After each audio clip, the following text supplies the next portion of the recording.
সাল্লাল্লাহু আলাইহি ওয়াসাল্লামের কাছে আপন ভাইয়ের নামে বিচার দিলেন।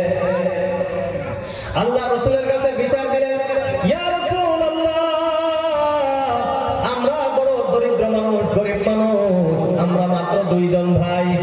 আমি একা বড় কষ্ট করে করে উপার্জন করি, আর আমার ছোট ভাই আপনার মাদ্রাসায় এডমিশন নিয়েছে।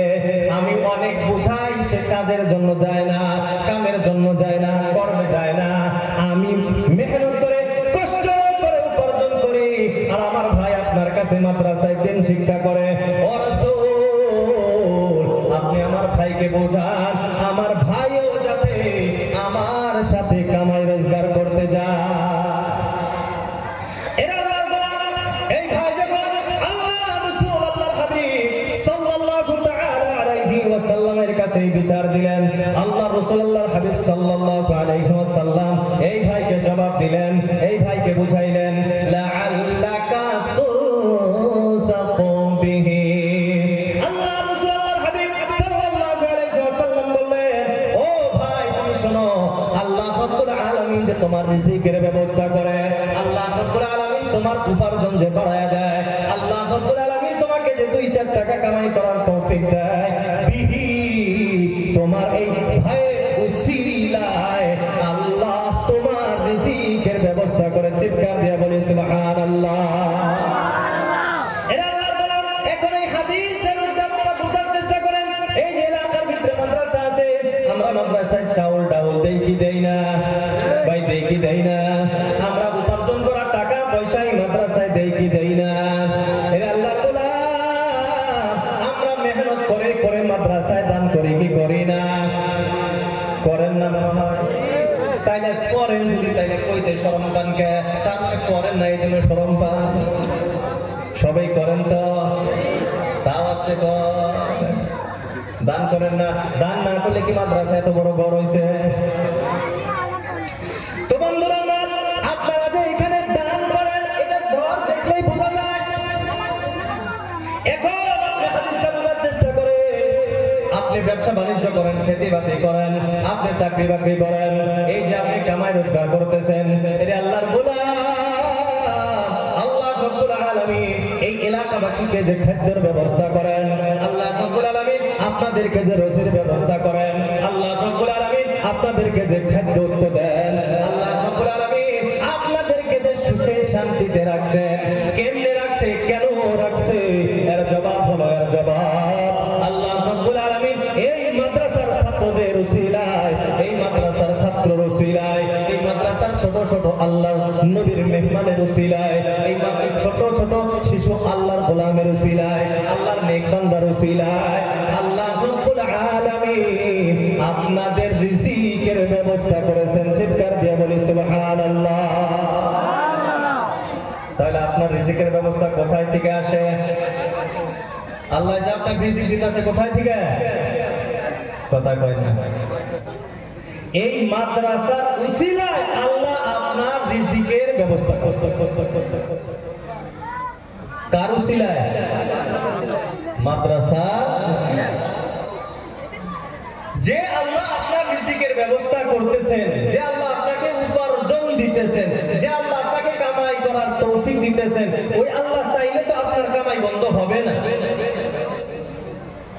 আল্লাহ চাইলে আপনার কামাই বন্ধ হবে না।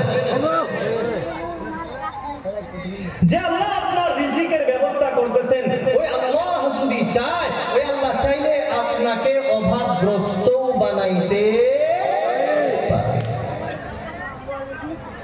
কারণ আল্লাহ রাব্বুল আলামিন কোরআনের ভিতরে জানিয়ে দিয়েছেন, আমি আল্লাহ যাকে চাই ইয়াবসুতুর রিজকা লিমান ইয়াশা ওয়া ইয়াকদির।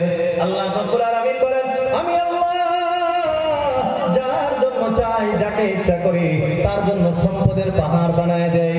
আবার আমি আল্লাহ যাকে চাই তার রিজিকটাকে আমি কমায়া দেই। সবকিছু আল্লাহ রাব্বুল আলামিন পরীক্ষার জন্য। কিসের জন্য করে? আমরা সাধারণত মনে করি টাকা পয়সা চাক দিছে হে আল্লাহ ভালোবাসে, কথা ঠিক কিনা? আমাদের কিন্তু বাস্তবতা এটা, যাকে আল্লাহ টাকা পয়সা দেয় আমরা মনে করি আল্লাহ ওকে কোনো অত ভালোবাসে, এই জন্য আল্লাহ তাকে সম্পদ দিছে। এটা আমরা মনে করি না? টাকা পয়সা দেওয়া যদি আল্লাহর ভালোবাসার প্রমাণ হইতো, তাহলে কারণের চেয়ে বেশি ভালো আল্লাহর প্রিয় কেউ হইতো না। কারণের থেকে বেশি প্রিয় আল্লাহর হইতো না।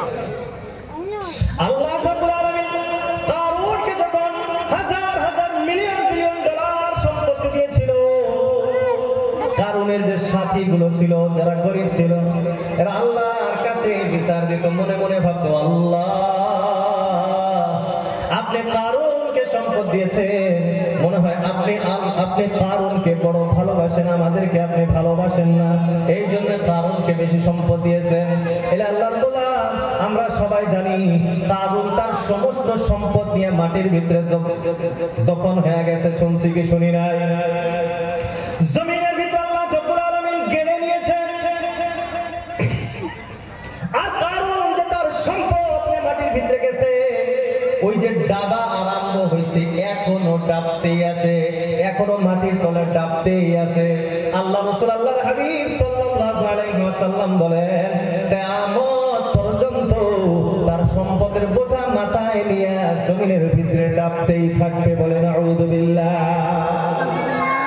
আল্লাহ রাব্বুল আলামিন যখন কারূনকে আযাব দিয়ে দিলেন, কারূনকে যখন আযাবের ভিতরে ঘিরে নিলেন, তখন তার সাথীগুলো আল্লাহকে বলতেন, আল্লাহ যদিও আপনি আমাদেরকে সম্পদ দেন নাই, কিন্তু আমাদের বিশ্বাস আপনি আমাদেরকে ভালোবাসেন, আপনি কারূনকে ভালোবাসেন না। এই জন্য বন্ধুরা আমার, টাকা পয়সাওয়ালা হলেই আল্লাহর প্রিয় না, ঠিক কিনা? টাকা পয়সাওয়ালা হলে আল্লাহর প্রিয় হয়? এরে আল্লাহর গোলাম, সুন্দর হইলেই কি আল্লাহর প্রিয় হওয়া যায়? সুন্দর হইলে যদি আল্লাহর প্রিয় হওয়া যাইতো, তাহলে হযরত বিলাল হাবশী আল্লাহ এবং আল্লাহর রাসূলের অত প্রিয় হইতেন না। বলেন ঠিক কিনা? এরে আল্লাহর গোলাম, আল্লাহ রাব্বুল আলামিন সম্পদ দেয় পরীক্ষার জন্য, আবার যখন সম্পদটা উঠায় নেয়, সেটা আল্লাহ রাব্বুল আলামিন পরীক্ষার জন্য। কিন্তু মানুষের বাস্তবতা হলো, মানুষকে যখন আল্লাহ সম্পদ দেয়, মানুষ মনে করে আল্লাহ আমাকে সম্মানিত করেছে। মানুষের ভাব এটা, সম্পদ দিলে, টাকা পয়সা দিলে মানুষ মনে করে আল্লাহ আমাকে সম্মানিত করেছেন। আর যখন মানুষকে আল্লাহ রাব্বুল আলামিন সম্পদ কেড়ে নেয়, গরীব বানায় দেন, তখন মানুষ আল্লাহর উপরে নারাজ হয়। বলেন ঠিক কিনা? আল্লাহ রাব্বুল আলামিন এই ব্যাপারে কোরআনে কারীমের ভিতরে বলেন, ফাম্মা ইযা মাবতালাহু রাব্বুহু ফাআকরামাহু ওয়া না'আমা ফায়াকুলু রাব্বি আকরামান। আল্লাহ রাব্বুল আলামিন বলেন, যখন আল্লাহ কোন বান্দাকে পরীক্ষা নিতে চায়, ইযা মাবতালা, যখন কোন বান্দাকে আল্লাহ পরীক্ষা নিতে চায়, ফাআকরামাহু, আল্লাহ তাকে কিছু সম্মান দেয়, ওয়া না'আমাহু, আল্লাহ তাকে কিছু নিয়ামত দেয়, টাকা পয়সা বাড়ায় দেয়। এখন বান্দা মনে করে, এই টাকা পয়সা পায় বান্দা মনে করে আল্লাহ আমার সম্মান বাড়ায় দিয়েছে, আল্লাহ আমাকে নিয়ামত দিয়েছে। বান্দা এটা পরীক্ষা মনে করে না, বান্দা মনে করে আল্লাহ আমাকে সম্মান বাড়ায় দিয়েছে। ওয়াম্মা ইযা মাবতালাহু ফাকাদারা আলাইহি রিজকান, আবার আল্লাহ রাব্বুল আলামিন যখন কারো পরীক্ষা নিতে চায়, ফাকাদারা আলাইহি রিজকান, আল্লাহ তার সম্পদটাকে কমিয়ে দেয়, আল্লাহ তার সম্পদটাকে কমিয়ে দেয়। ফায়াকুলু রাব্বি আহানা, বান্দা তখন বলে আল্লাহ আমাকে অসম্মানিত করেছে। আল্লাহ বলেন, কাল্লা, কখনোই না, কখনোই না। আল্লাহ রাব্বুল আলামিন বলেন, তোমাকে সম্পদ দিলে মনে করো আমার আল্লাহ আমাকে সম্মানিত করেছে, তোমাকে দুঃখী বানাইলে মনে করো আল্লাহ আমারে অসম্মানিত করেছে। আল্লাহ জবাব দেয়, কাল্লা, কখনো না, কখনো না।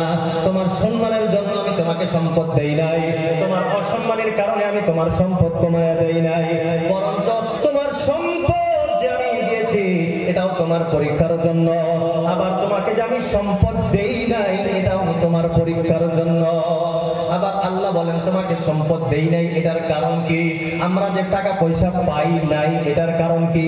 কেন আমাদের উপরে অভাব অনাটন আসে? কেন আমরা ধনী হইতে পারি না? আমরা কেন গরিব হই? এটা শুনবো আমরা। শোনার ইচ্ছা আছে? মানুষ কেন গরিব হয়? মানুষ কেন গরিব হয়? আল্লাহ রাব্বুল আলামিন বলেন কাল্লা বাল্লা তুকরিমুনাল ইয়াতীম ওয়ালা তাহাদ্দুনা আলা তাআমিল মিসকিন। আল্লাহ রাব্বুল আলামিন বলেন দুইটা কারণে মানুষ গরিব হয়। কয়টা কারণে? কথা বলেন কয়টা কারণে? অল্প আওয়াজ খালি ডাউন হইতেছে। ছেড়ে দেবো ইনশাআল্লাহ, আর বেশি লম্বা সময় নিব না ইনশাআল্লাহ। অল্প সময় সাথ দিবেন তো সবাই ইনশাআল্লাহ। তো বলতেছিলাম বন্ধুরা আমার, আল্লাহ রাব্বুল আলামিন বলেন দুইটা কারণে মানুষ গরিব হয়। কয়টা কারণে? দুইটা কারণে মানুষ গরিব হয়। এখন এই দুইটা কারণ যদি আমার ভিতরে থাকে বোঝা যাবে আমিও গরিব হইতে পারি।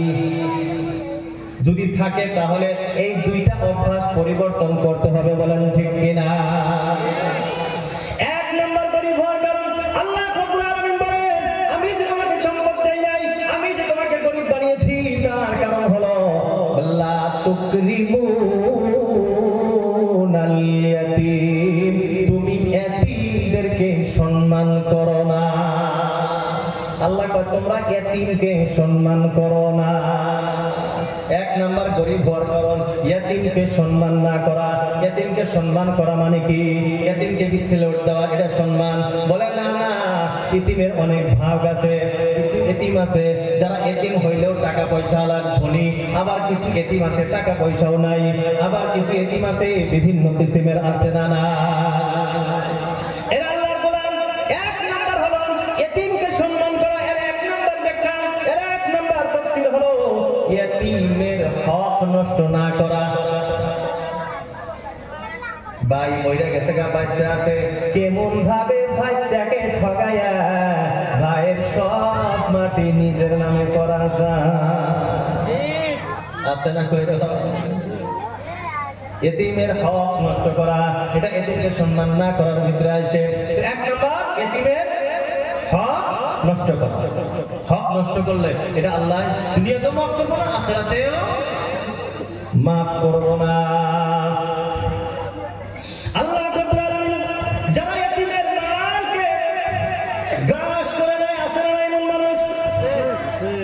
এতিমের সম্পদ যারা নাহকভাবে গ্রাস করে নেয়, আল্লাহ রাব্বুল আলামিন তাদের উপমা দিতেছেন কোরআনে কারীমের ভিতরে। আল্লাযীনা ইয়াকুলুনা আমওয়ালাল ইয়াতামা, আল্লাযীনা ইয়াকুলুনা আমওয়ালাল ইয়াতামা, যারা এতিমের মাল গ্রাস করে নেয়, এতিমের মাল যারা খায়।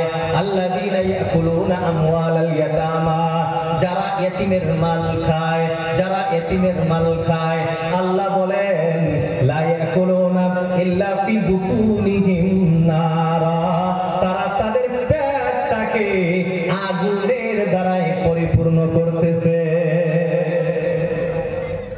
এতিমের মাল তো খায় না। আল্লাহ কি বলেন? এতিমের মাল খাইতেছে না, এ কি খাইতেছে? আগুন খাইতেছে।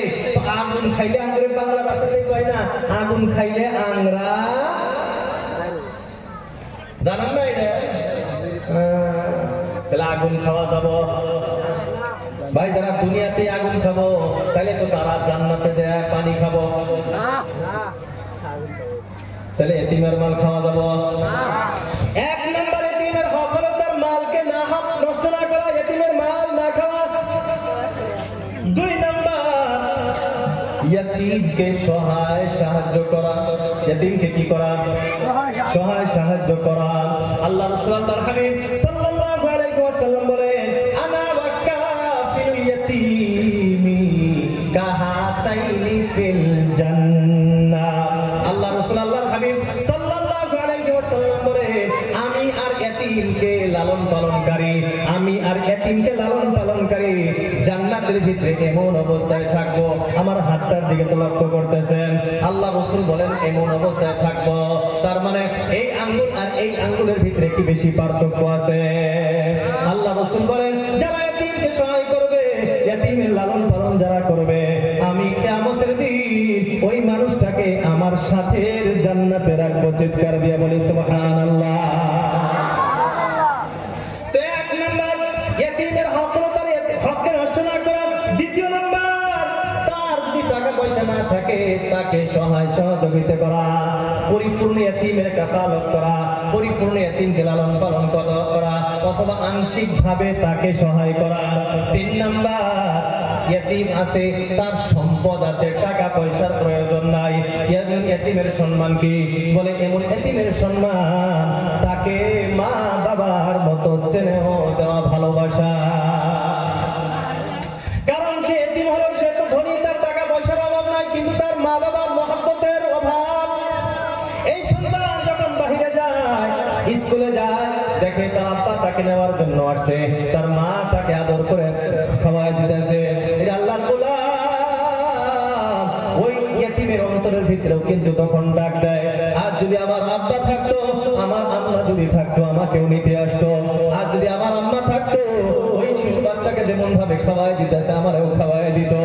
আর যদি আমার আব্বা থাকতো, তাকে যেমন ভাবে তার আব্বা ঘাড়ে নিয়ে কান্দে নিয়ে ঘুরতেছে, আমারও তো তেমনি ভাবে ঘুরতো।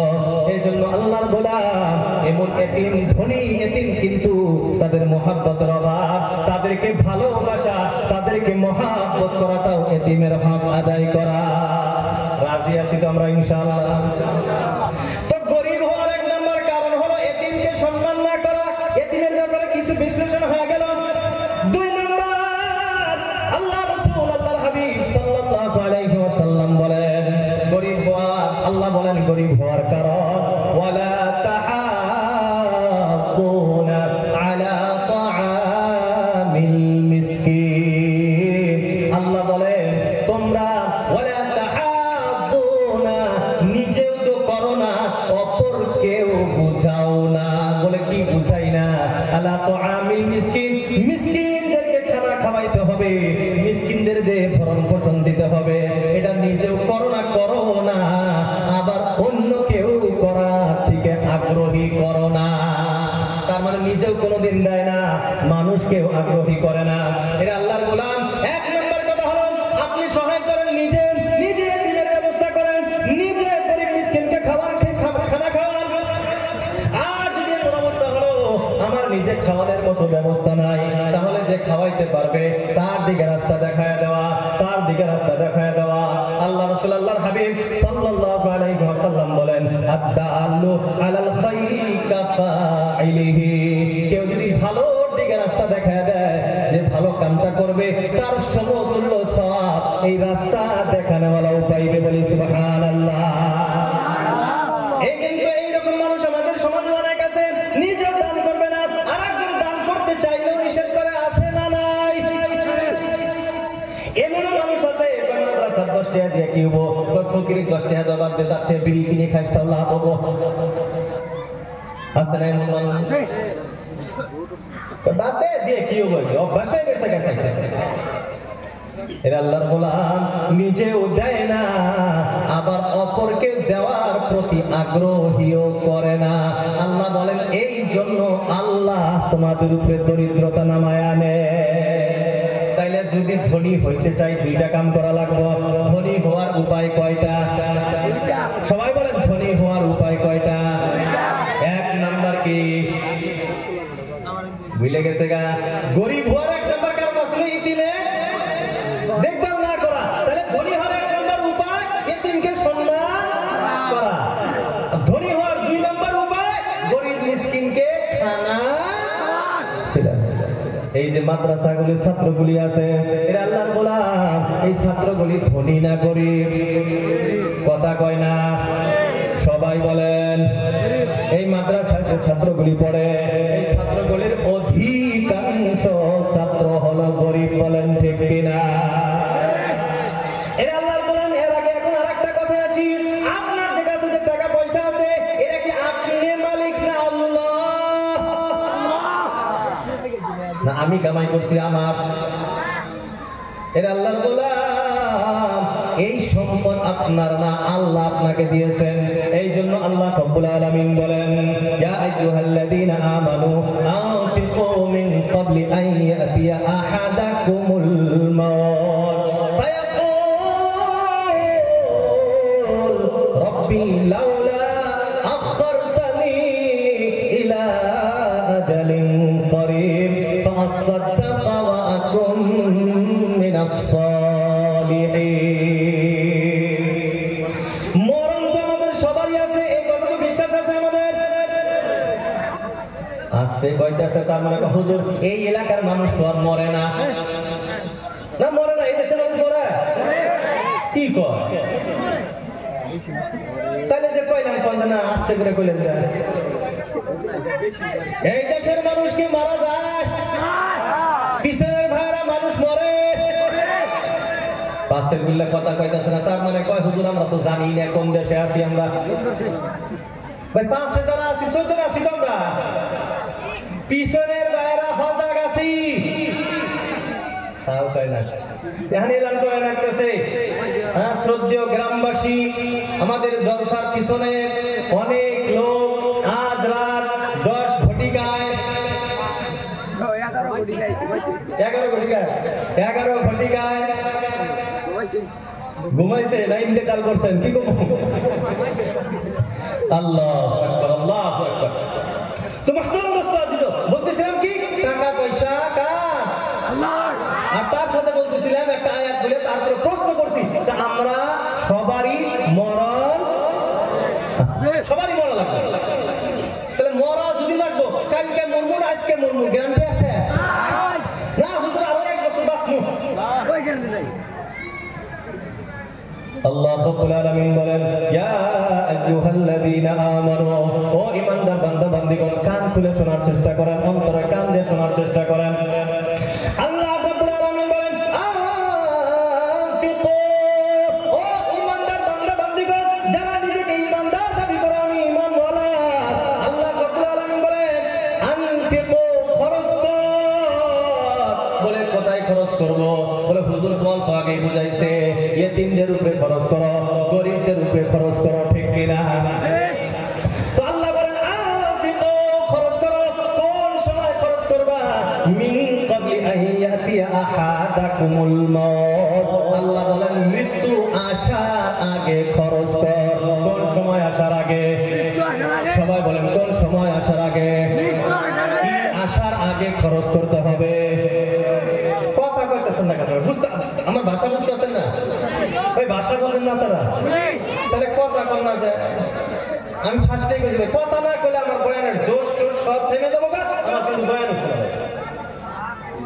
কথা কইতে হবে। আল্লাহ রাব্বুল আলামিন বলেন মিন ক্বাবলি আইয়াতি আহাদাকুমুল মাউত, মৃত্যু আসার আগে। কিসের আগে? আল্লাহ রাব্বুল আলামিন বলেন আনফিকু, খরচ করো। কিসের আগে খরচ করবা? মিন ক্বাবলি আইয়াতি আহাদাকুমুল মাউত, মৃত্যু আসার আগে খরচ করো, মৃত্যু আসার আগে খরচ করো, অন্যথা তোমার মৃত্যুর পর কি হবে আল্লাহ রাব্বুল আলামিন জানায় দেন। কারণ যারা দুনিয়াতে খরচ করবে না, আল্লাহর রাস্তায় যারা দান খয়রাত করবে না, তাদের মৃত্যুর পর কি হবে? তাদের মৃত্যুর পর কি হবে? আল্লাহ রাব্বুল আলামিন বলে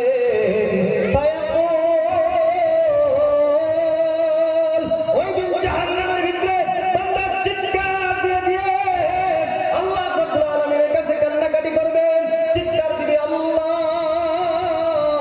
রব্বি, ও আমার আল্লাহ, লাউলা আখারতানি ইলা আজালিন করিব, আজালিন করিব, আজালিন করিব, সামান্যটুকু সময়ের জন্য আবার আমার দুনিয়ায় পাঠায় দাও। এর আল্লাহর গোলাম, আপনারাই জবাব দেন, একবার এই দুনিয়া ছাড়ার পর আবার কি আল্লাহ রাব্বুল আলামিন এই দুনিয়ায় আসার তৌফিক দিবেন? এইখানে শুধু যাওয়ার রাস্তা আছে, আসার কোনো রাস্তা নাই। রূহ জগতে ছিলাম, আলামে আরওয়াহ, রূহ জগৎ থেকে আলামে আরহাম, মাতৃগর্ভের জগতে আমরা আসছি, মাতৃগর্ভের জগৎ থেকে এই দুনিয়া, আলমে দুনিয়ায় আসছি, পার্থিব জগৎ। এই জগতের পর আলমে বরজখ, কবর জগৎ, তারপরে আলমে মাহশার, হাসর জগৎ, তারপর শেষ জান্নাত এবং জাহান্নামের সর্বকালের জগৎ। বলেন ঠিক কিনা? এই জন্য বন্ধুরা আমার, আল্লাহ রাব্বুল আলামিন বলে এই জাহান্নাম থেকে ওই দিন চিৎকার করে করে যাতে এই কথা বলা না লাগে, লাউলা আখারতানি ইলা আজালিন করিব, আল্লাহ সামান্য সময়ের জন্য আবার দুনিয়ায় পাঠায় দেয়। আল্লাহ কয় আবার দুনিয়ায় যায় কি করবি? আবার দুনিয়াতে যায় কি করবি?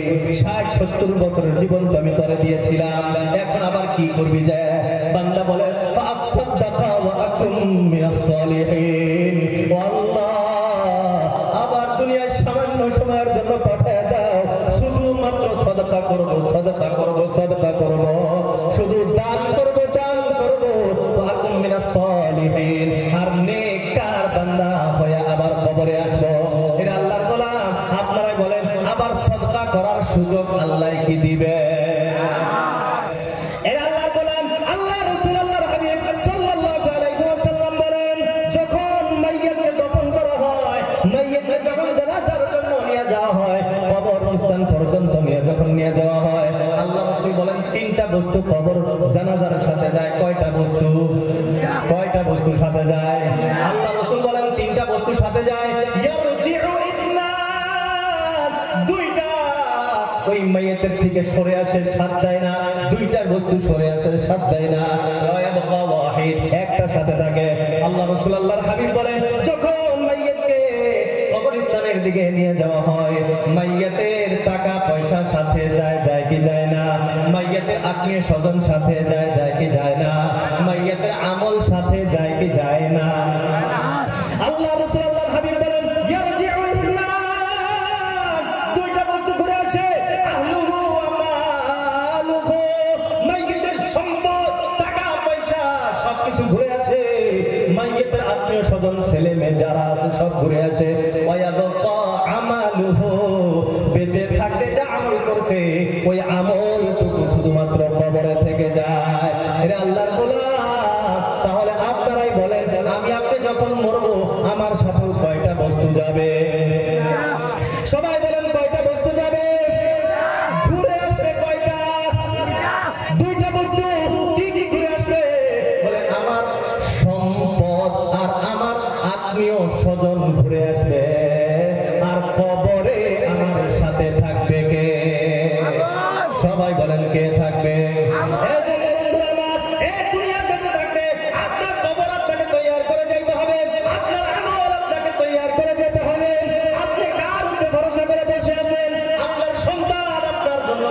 এটা কোনদিন আপনি মনে রাখবেন না।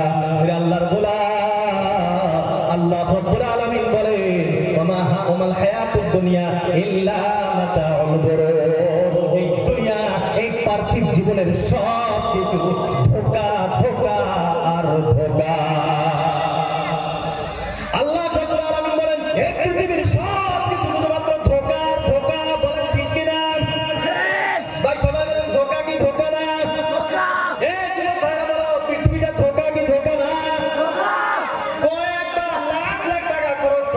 যে সেকা খাইছো তোমার কি মনে পড়ে না? রে আল্লাহর গোলাম, আপনার মা বাবা আপনার সাথ দিবে না, আপনার সন্তান আপনার সাথ দিবে না, কেউ আপনার সাথ দিবে না। কিয়ামতের দিন এমন অবস্থা দাঁড়া যাবে, আল্লাহ রাব্বুল আলামিন বলেন, ইয়াউমা ইয়াফিরুল মারউ মিন আখি, মানুষ নিজের ভাইয়ের পরিচয় দিবে না, ভাই ভাইয়ের থেকে দূরে সরে চলে যাবে। ওয়া উম্মিহি ওয়া আবি, মা বাবার থেকে সন্তান দূরে সরে পালায়া যাবে। ওয়া সাহিবাতিহি ওয়া বানি, মানুষ নিজের আদরের স্ত্রী, মুহাব্বতের সন্তান থেকে দূরে সরে চলে যাবে। কেউ ওই দিন কারো পরিচয় দিবে না। এর আল্লাহর গোলাম, সাধারণ মানুষের কথা তো বাদ দিয়া দেয়, ওই দিন নবী রাসূল পর্যন্ত ইয়া নাফসি করা আরম্ভ করে দিবে। আমি কেমনে বাঁচি, আমি কেমনে বাঁচি, সবাই নিজের বাঁচার চিন্তা হয়ে যাবে। এর আল্লাহর গোলাম, ওই দিন বাঁচার জন্য ওই দিন জাহান্নামে গিয়া যাতে এই কথা চিৎকার করা না লাগে, চিল্লা চিল্লা আল্লাহকে বলা না লাগে, রব্বি লাউলা আখারতানি, আল্লাহ আবার দুনিয়াতে পাঠিয়ে দাও, আল্লাহ দুনিয়াতে অল্প সময়ের জন্য আবার পাঠাও, ফাসাদাকা ওয়া কুম মিনাস সালিহিন, আল্লাহ সাদকা করে করে, দান করে করে আবার নেক কাম করে আসবো। এর আল্লাহর গোলাম, এই জন্য দুনিয়ায় বেঁচে থাকবে নিজের কবরটা নিজে বানানোর জন্য, নিজের আমলটা নিজে ঠিক করার জন্য। ওই দিন কিয়ামতের দিন যাতে আফসোস করা না লাগে। হাদিসের ভিতরে আসছে, কোরআনের কথা আপনাদেরকে শুনাইলাম, এই যে আপনাদের সম্মুখে এতিম বাচ্চাগুলো আছে, গরিব মিসকিন বাচ্চাগুলো আছে, এদের দায়িত্ব আমাকে আপনাকে দিয়েছে। আল্লাহ বলেছেন, আল্লাহর রাসূল বলেছে, এদের জরিয়ায় আল্লাহ আমার রিজিকের ব্যবস্থা করে, এদের উসিলায় আল্লাহ আমার খাবারের ব্যবস্থা করে, এদের উসিলায় আল্লাহ আমার উপার্জনের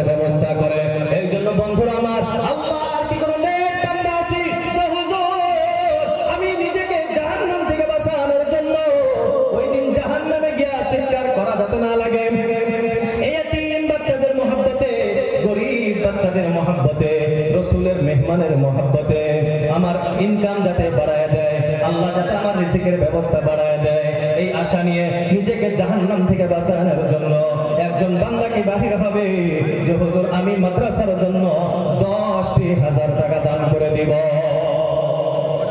আসেনি কোন আল্লাহর গোলাম? একজন বান্দা আল্লাহর ওয়াস্তে সর্বপ্রথম নামটা লেখাই, টাকাটা দিয়ে দেই যে হুজুর আমি এই মাদ্রাসাকে ভালোবেসে আমার নিজের কবরটাকে তৈয়ার করার জন্য, নিজের আমলটাকে তৈয়ার করার জন্য, নিজের জান্নাত নিজে তৈয়ার করার জন্য